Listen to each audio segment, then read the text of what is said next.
দর্শক, আমরা দেখছি যে সামনে কিছু নীল নেটের ভেতরে আমাদের লাউ গাছের চারাগুলো লাগানো আছে।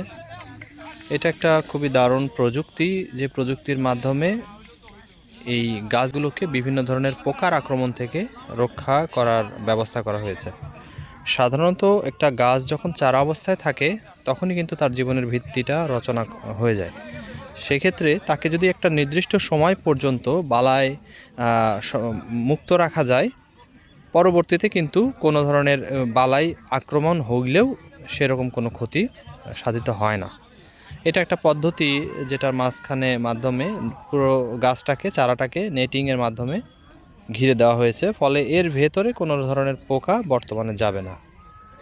পোকা যদি যেতে না পারে তাহলে কিন্তু আমার এই পোকা, বিশেষ করে আমরা লাউয়ের ক্ষেত্রে যেটা লক্ষ্য করে থাকি, আমাদের যে রেড পাম্পকিন বিটেল, এই রেড পাম্পকিন বিটেলটা যদি চারা অবস্থায় আক্রমণ করে তাহলে কিন্তু তার যে ভিতরের যে পাতার যে অংশগুলো, সে পাতার অংশগুলো কিন্তু নষ্ট করে ফেলে। তার প্রাথমিক অবস্থায় যখন একটা চারা ধাক্কা খেয়ে যায়, এরকম একটা বালাইয়ের দ্বারা আক্রান্ত হয়ে যায়, তাহলে কিন্তু সেখানে তার জীবনী শক্তিটা অনেকখানি কমে যায় এবং পরবর্তীতে এটা বড় হলেও সেখান থেকে কিন্তু সেই রকম কোনো ভালো ধরনের ফল পাওয়া যায় না।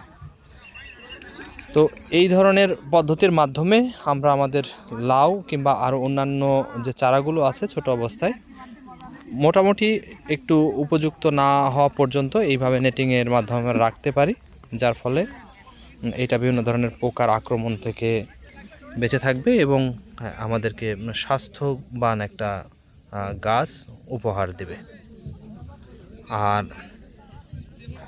সালোক সংশ্লেষণের একটা বিষয় আছে। অনেক সময় এটা ধারণা করা হয় যে নীল নেটের কারণে সালোক সংশ্লেষণের পরিমাণ কম হচ্ছে কিনা কালারের কারণে। তো আমরা যেটা দেখতে পাচ্ছি যে ভিতরের গাছের ভিতরে কিন্তু বেশ ক্লোরোফিলগুলো খুব তরতাজা, চারাটাও কিন্তু তরতাজা। সেক্ষেত্রে আমরা এটা ধারণা করে নিতে পারি যে তেমন কোনো প্রভাব পড়ছে না।